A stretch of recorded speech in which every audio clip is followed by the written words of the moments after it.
Assalamualaikum warahmatullahi wabarakatuh. Halo semuanya, saya Kanavi Pramesti dengan NIM 23515913SV22642. Pada kesempatan kali ini, saya akan menjelaskan proyek pemrograman geospasial web, acara 2, yaitu tentang Bootstrap. Nah, sebelumnya, saya akan menjelaskan sedikit mengenai Bootstrap itu apa, kemudian saya akan menampilkan hasil web yang telah saya buat. Selanjutnya, baru menjelaskan skrip dari backend web yang telah saya buat. Nah, sebelumnya saya akan menjelaskan nih, apa sih Bootstrap itu? Jadi, Bootstrap itu adalah suatu framework CSS yang dikembangkan oleh Twitter untuk menyediakan kumpulan alat desain web yang memudahkan pembuatan halaman web yang responsif dan juga estetis tentunya.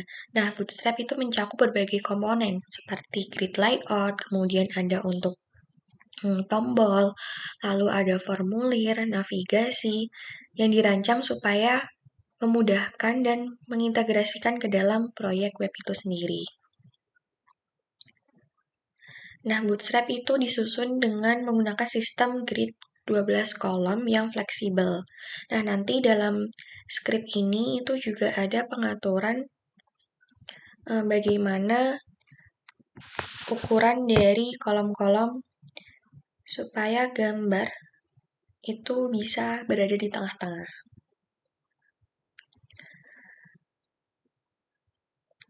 Nah, Bootstrap itu juga salah satu keunggulannya dia sangat responsif dengan menyediakan ukuran dalam berbagai layar. Jadi, ukuran layar itu menyesuaikan device-nya. Jika dibuka menggunakan laptop, maka susunan gambar itu bisa rapi, dan juga jika menggunakan device laptop, susunan gambar itu begitupun juga akan rapi.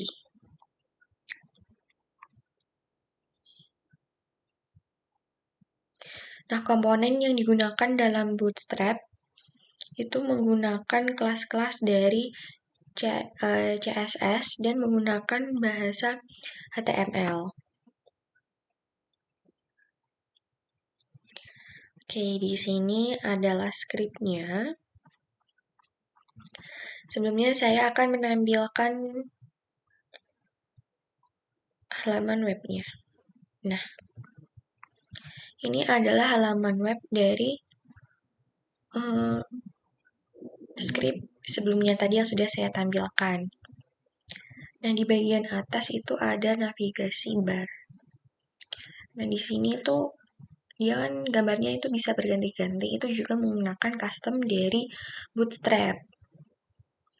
Nah, apabila di dalam navigasi ini saya klik bagian pembuat, maka dia akan menampilkan nama saya, kemudian ada NIM dan juga kelas. Lalu di sini ada deskripsi, kemudian penduduk, jumlah penduduknya, lalu ada kecamatan, kemudian website dari Kota Bandar Lampungnya, lalu ada galeri. Ada di sini saya menyertakan 3 gambar, kemudian ada peta, lalu ada untuk kritik dan saran. Nah, di dalam subjudul ini saya letakkan di tengah-tengah supaya terlihat rapi.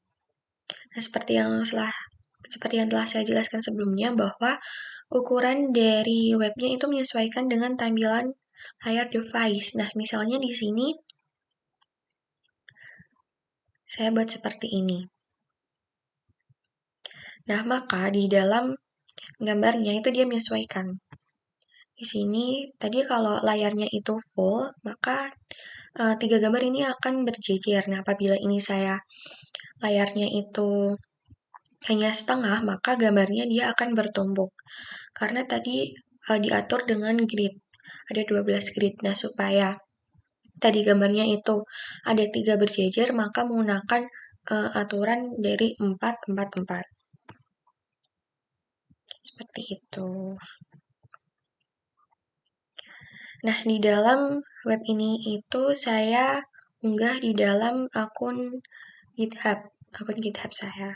Itu Eka Pramesti ini. Oke, selanjutnya saya akan menjelaskan mengenai skrip dari pembuatan web Bootstrap, menggunakan Bootstrap. Nah, di awal tentunya itu perlu mendeklarasikan dari doc type-nya.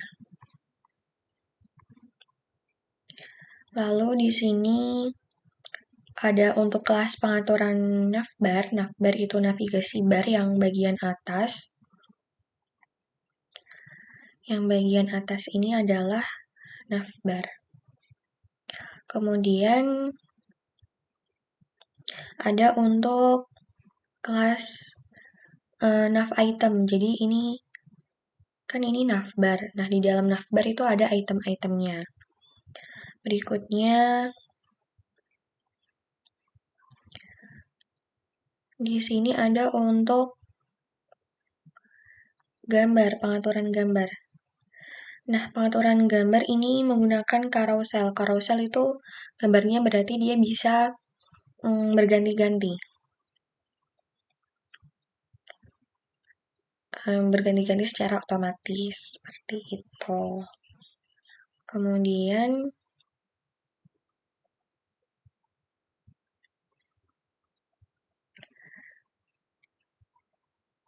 ini ada untuk deskripsi. Di dalam deskripsi ini ada 3 paragraf, ini sama seperti acara 1 yang kemarin. Kemudian ada untuk penduduk, ini skripnya juga masih sama seperti yang acara 1, menggunakan tabel, TR, dan TH. Berikutnya di sini ada untuk kecamatan. Nah, untuk kecamatan ini menggunakan list. Nah, seperti yang telah saya jelaskan bahwa ketika dia layarnya itu hanya setengah, maka kolomnya itu dia dibuat menjadi 12. Nah, apabila tadi ini layarnya full, ya jumlah dari kecamatannya itu akan dibagi menjadi 2. Kiri 10, kanan 10. Itu diatur di bagian ini, middle ini. Berikutnya untuk website. Website ini sama seperti sebelumnya, menggunakan perlu menyantumkan link dari web bandarlampungkota.go.id ini. Lalu ada untuk gambar. Nah, untuk menampilkan gambar itu juga perlu mengatur di dalam image. Jadi perlu memasukkan gambar-gambar di dalam folder image supaya tertampil di dalam websitenya. Di sini saya ada 4 gambar, tapi yang di dalam folder image itu ada 4 gambar, tapi saya hanya menampilkan 3. Terus di bagian bawah itu ada untuk peta. Nah, peta ini masih sama seperti skrip yang acara 1. Di sini untuk mengatur lebarnya, kemudian ada tinggi dari gambar petanya ini. Lalu di bagian bawahnya itu ada untuk kritik dan saran. Nah, kritik dan saran ini terdapat beberapa kelasnya. Ada untuk nama, kemudian email address, alamat email, lalu ada isi dari kritik dan saran. Nah, di dalam kritik dan saran ini juga saya menambahkan untuk button. Ada button kirim ini. Button primary, maksud dari primary itu warna dari webnya. Nah, kalau saya ini kan warna biru, itu menggunakan primary, tapi kalau misalnya merah, itu nanti menggunakan danger. Nah, itu ada di pengaturan dalam web Bootstrap. Berikutnya, nah untuk pengaturan dari ini tadi pembuat, itu diatur di dalam bagian modal. Di dalam modal ini tuh ada kelas untuk menampilkan Ada nama, NIM, kemudian kelas saya, yaitu kelas A.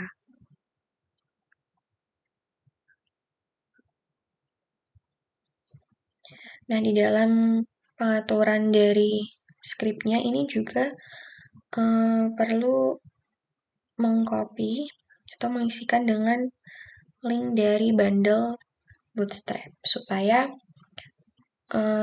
kelas-kelas yang digunakan atau komponen-komponen yang digunakan itu bisa tertampil di dalam web. Nah, di sini untuk script yang ada di Visual Studio Code ini juga saya unggah di GitHub. Nah, untuk link GitHub-nya sebentar. Nah, untuk link GitHub-nya itu oke, di sini. Nah, di sini saya mengunggah untuk script-nya.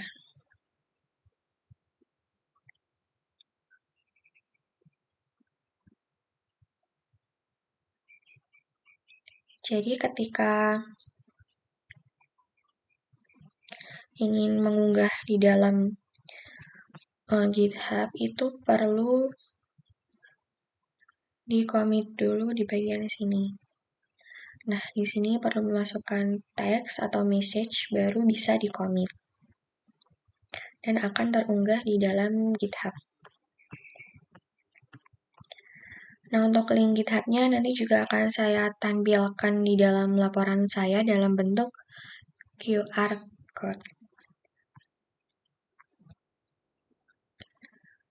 Oke, begitu hasil dari